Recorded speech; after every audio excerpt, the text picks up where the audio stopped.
નમસ્કાર મિત્રો, આપણે લઈને આવ્યા છે સાહિત્યની વાતો. કારણ કે સાહિત્ય માણસને જીવંત રાખે છે, જીવન જીવવાનો એક દૃષ્ટિકોણ પ્રદાન કરે છે. મને વાંચનનો ખૂબ શોખ છે અને વાંચ્યા પછી મિત્રો સામે રજૂ કરવું એ એનાથી મોટો શોખ છે.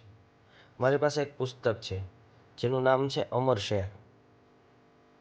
મિત્રો, ગઝલ છે ને, ગઝલ એ સાહિત્યનું અદ્ભુત સ્વરૂપ છે જેની અંદર વેદના, સંવેદના અને લાગણીઓનો ધોધ વહે છે. એટલે મને ગઝલ ખૂબ ગમે છે અને ગઝલનો પ્રત્યેક શેર સ્વતંત્ર છે અને પ્રત્યેક શેર એક જીવન જીવવાનો એક મેસેજ આપે છે. એટલા માટે મને ગઝલ ખૂબ ગમે છે. એટલે મેં આ પુસ્તક ખરીદ્યું છે, અમર શેર. એના સંપાદક છે ડૉક્ટર SM રાય. આમાંથી આપણે સમયાંતરે થોડા એવા શેરો હું આપની સામે રજૂ કરવા માગું છું કે જે તમને પણ ખૂબ ગમશે, સાંભળવા ગમશે, મમળાવા ગમશે. કારણ કે સાહિત્ય છે ને તો ચોકલેટ જેવું છે. કકડીને ખાઈ જાવ તો મજા ન આવે, પણ એને જેમ જેમ ચગડીએ ને એમ એમાંથી મીઠાશ ઉત્પન્ન થાય છે. હું આજે 2 શેર માત્ર આપની સામે રજૂ કરવા માગું છું. સુંદર શેર છે. સમજી લો કે એક મરીઝનો શેર છે. સૌ પથ્થરોના બોજ તો ઉચકી લીધા અમે, સૌ પથ્થરોના બોજ તો ઉચકી લીધા અમે, અમને નમાવા હો તો ફૂલોનો ભાર દે. ભાઈ, અમે ઘાટ ઘાટના પાણી પીધા છે, અમે અસંખ્ય અગવડતાઓ સહન કરીને અમે બેઠા છે. એટલે પથ્થરોના ભારથી હવે અમે મરીએ એમ નથી કે પથ્થરોના ભારથી અમે નમીએ એમ નથી. ભાઈ, જો અમને નમાવા હોય તો અમે લાગણીયુક્ત માણસ છે, વેદના અને સંવેદનાના માણસ છે.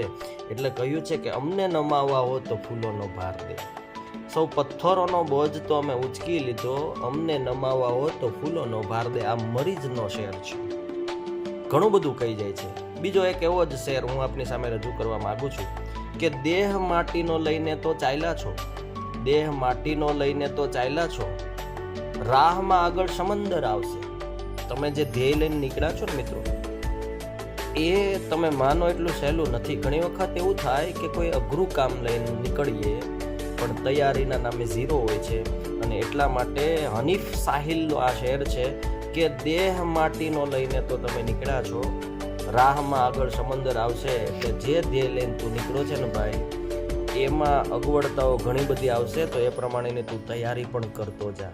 આવા અદ્ભુત શેરો, આ તો માત્ર ઉદાહરણ છે.